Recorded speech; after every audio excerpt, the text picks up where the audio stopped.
Hello, everyone. Welcome to Durrett's Take. So we had a very eventful draft last night, and I'm going to go over my thoughts on most of the picks here, and then I'll go and do a complete analysis after the whole draft is over next week.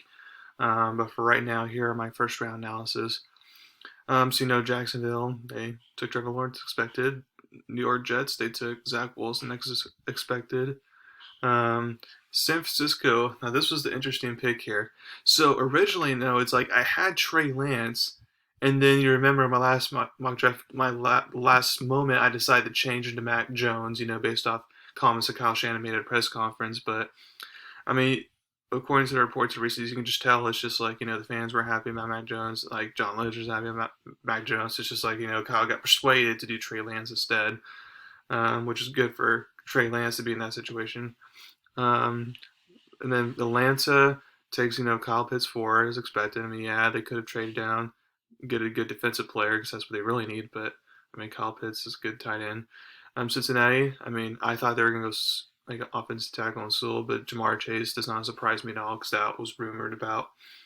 Um, Wide receiver Jalen Waddle, Alabama goes to Miami. This one, even though I didn't have, it doesn't surprise me necessarily because in the past 2 days or so, I kind of been hearing about that. And you can make the argument that before the injury to Jalen Waddle, that he was the better receiver than Devontae Smith. And then, of course, when he went down, that means all the shine went to Smith. That's why he won the Heisman and all that. So, because, if you're basing off last year, I mean, Jalen Waddle is definitely the better wide receiver. So this year, I feel like they're both 1A, 1B, until one went down. So I think it's a good pick for Miami. I still think they need more, though. And I'm still not a believer, too, necessarily. But, I mean, good pick for Miami overall. Detroit, they take an offensive tackle in Penei Sewell, so they did not trade back, as I predicted. But it's good. This is a very good offensive tackle, and he's going to help protect Jared Goff. So this is exactly what Detroit needed here. Carolina, they took a cornerback at eighth, and J.C. Horn, which surprised me a little bit because I thought they would either trade out, or there were reports that they loved Justin Fields and that they would potentially take him, even though they got Sam Darnold. But in the end, they just went with the safest pick and took J.C. Horn to South Carolina. I would have gone with the offensive tackle to help protect Sam Darnold, like Rashawn Slater. That's what I would have done. But cornerback was obviously a need for Carolina as well, so it makes sense that they go this route. I'm sorry if you hear kids noise in the background, by the way. Nine Denver, they go because of that. Tell you what, Bridgewater traded. I mean, it wouldn't surprise me if they took in quarterback, but I didn't expect at that point. I thought they were going to go Michael Parsons here, but it doesn't surprise me that they went Patrick Surtain either. That's a good pick for them. And it's too bad though, because for my Cowboys, like I would have loved them, to get Surtain or Horn, because cornerback is definitely a huge need for them. But oh well. Eagles traded up 2 spots. Cowboys get wide receiver Devontae Smith. This is exactly what they need. And at first, I was questioning this trade out because I'm like, well, it seems like you still could have gotten Devontae Smith at 12 without giving up a third round pick. But as we saw the Giants later, they took a wide receiver. So in the end, that was one thing I'll give credit for Philly for. They're actually smart there to do that. And then 11, the Bears traded up with the Giants, and they're able to get their quarterback the future in Justin Fields. I thought this was excellent by the Bears. Um, for one, I'm glad that Justin Fields didn't fall to New England because I would have hated that. But nevertheless, I'm glad Justin Fields went to the Bears. Now, of course, it's will the Bears put him in the right situation, or will the Chicago QB factors kind of prevent him from excelling? I don't know. Because the division's going to be easier now, especially if Aaron Rodgers can get traded. I feel like that's going to help him a lot. Um, and that's another reason why, he reminds me a little bit of Dak Prescott. It's not only because of the way his playing style, leadership, all that, but now it's like he has a similar situation because Dak Prescott in the East doesn't have as much competition, as other division teams do, like the NFC West or something like that. So this will be interesting to see how Justin Fields excels there. I As far as who's starting week one goes, I think they would probably do Andy Dalton, just that Justin Fields can learn for a little bit because I don't think he's ready to start week one, but we'll see. And the Cowboys at 12 take linebacker Micah Parsons from Penn State. He's the best linebacker in the draft and arguably the best defensive player in the draft. So I love this move for the Cowboys. They gain an extra third round pick, which they need. and then they're still able to get a high-level defensive player. It's not like they traded out from the top 15 and where you missed out on one of these top three defensive players, if you will. And I'm glad they didn't go quarterback on Caleb Farley, although he's talented. I mean, that injury history did scare me, so that's why I was like, oh, I'm worried that they're going to draft him, but I'm glad they did it. And they could have drafted Rashawn Slater, but I'm glad they didn't do that as well. They can get offensive linemen later in the draft. The Chargers, the team, no surprise if they get Rashawn Slater. It's a good get for them. If I knew that if Rashawn Slater was falling, out of the top 10, I knew that he would go to the Chargers, so I was very right there.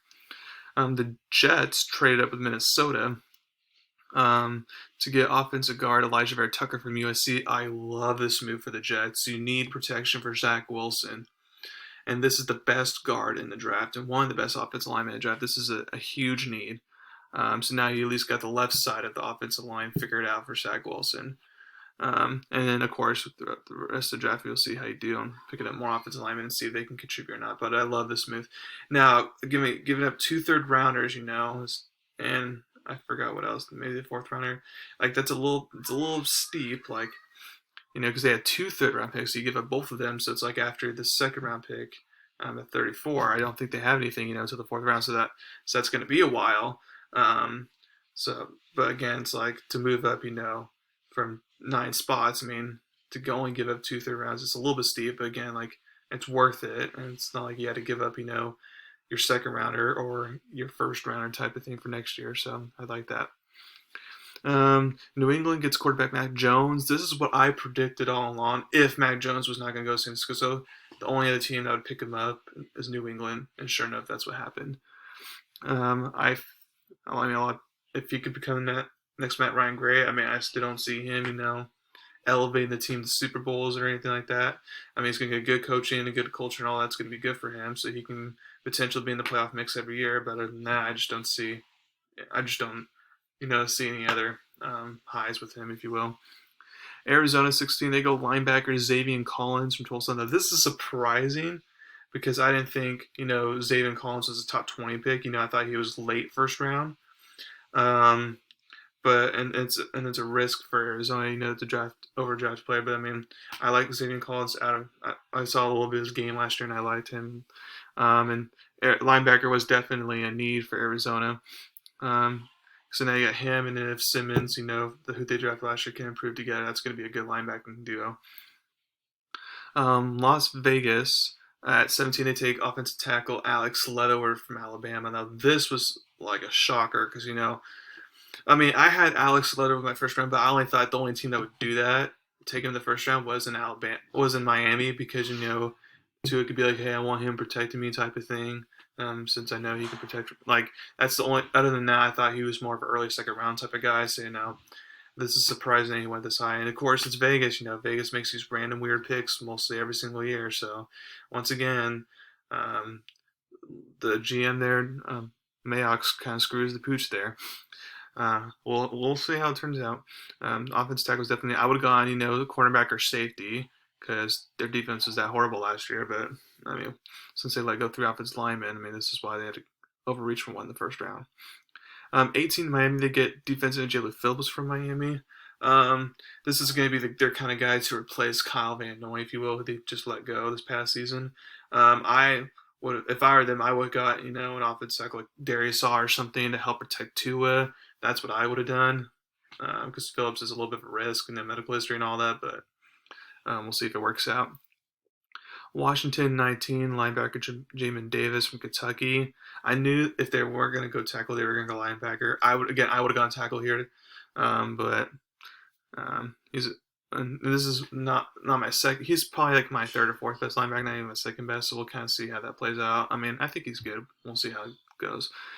And the Giants, they started wide receiver Kadarius Toney from Florida. I thought this was a very weird pick because I thought they had enough weapons. Getting Kenny Galladay, getting Kyle Rudolph, and then having the other weapons already there. I thought that was enough, but apparently that's not enough for the Giants. So instead of adjusting the O-line or getting a bona fide defensive star, they go that route. Interesting to see how that plays out. But you definitely got no excuses now, Daniel Jones. You got to perform. Indianapolis 21, they got defensive end Kwity Paye from Michigan. I didn't expect to get defensive end here, but overall, I like the move. Nothing bad about that one per se. Tennessee quarterback Caleb Farley. I thought this one's surprising because their pass rush was so horrible last year. They could have gone in defensive end like Gregory Rousseau or defense tackling like Christian Barrymore for Alabama, or I know they have an offensive tackle issue. They could address that as well. Darius Saab. But it's just like I'm surprised that they went quarterback here, especially with all the medical history. It's a big risk by them. So we'll see how that pans out. 23 Minnesota. They get offensive tackle Christian Darrisaw. Good get for them. I thought they should have gone defense first before getting offensive tackle, but Darrisaw is falling that far. You got to take him, in my opinion. Pittsburgh, no surprise there to take running back Najee Harris. They still have to fix the O-line in order for this to even mean anything, but if they can, then this is a good get for Pittsburgh, and I'm jealous of them because I love Najee Harris this past year. Jacksonville, they get running back Travis Etienne to pair up with his teammate Trevor Lawrence. I thought it was an interesting move. The problem is, though, the Jags' offensive line is not that good, so for the first year or two, this is not going to be a good duo per se until they can get that fixed. But very interesting to see how that goes. The Cleveland takes cornerback Greg Newsome for second from Northwestern. I love this move for Cleveland. They did good. This is the best cornerback left available, and I like it. And they need now their secondary is going to be way more better. So it'll be interesting to see how they perform later on. Baltimore, they take a wide receiver as expected. They take Rashawn Bateman from Minnesota. Some people thought they should have done Elijah Moore. I feel like Rashawn Bateman is maybe more of the safer pick, I would say, because Elijah Moore, he could be good, but you just don't know. Which Bateman had more consistency, so it's just interesting to see what happens there. New Orleans, they took defensive end Peyton Turner from Houston. I was so shocked when they made this move. They need a cornerback to start immediately, so you could have gone there. Or you could have gone with the next linebacker available, who's Jeremiah Owusu from Notre Dame is good. Or you could have gone Elijah Moore wide receiver and get some more help for whoever either starts, whether it's Taysom Hill or Jameis Winston, because you don't have a good slot guy. So that was kind of shocking there that they go Peyton Turner, who's a second round pick. I don't know what Sean Payton was thinking there. I know they lost, Kendrickson. Davenport's on his fifth-year option, but still, it's just like you should not have done that.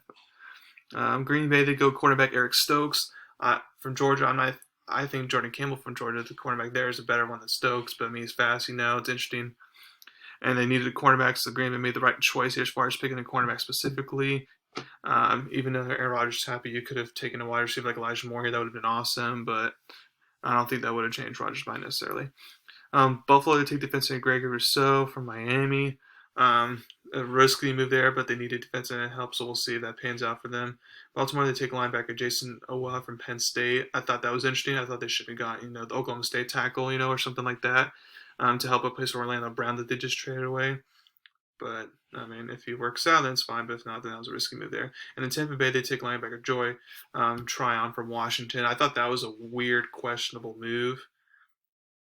I just didn't get that one because, I thought Joe Tryon was a second-round guy. They could have got, defensive tackle Christian Barrymore for Alabama, who, Sue's just only on a one-year deal, and Vea's on the fifth-year option type of thing. So that defense tackle is going to need to be shored up eventually, so I thought they should have gone that route there. So that's my reaction to the first round. And then I'm actually going to post, another video saying what needs to happen in the upcoming second round. Oh, actually, I'm not going to, but I will say this real quick. So my top things. So if you're the Jets with your second round pick, you need to take running back Javonte Williams for North Carolina. Because after that, the running back, greatness kind of dips off. He's kind of the last good one following Etienne Harris. So you need to take Williams. You can solve the online stuff later. Plenty of line him in the draft. But you need to take Javonte Williams. I know they like the run game. They rely on it. You need to take him. Atlanta with their second round pick. They need to take a defensive player for sure.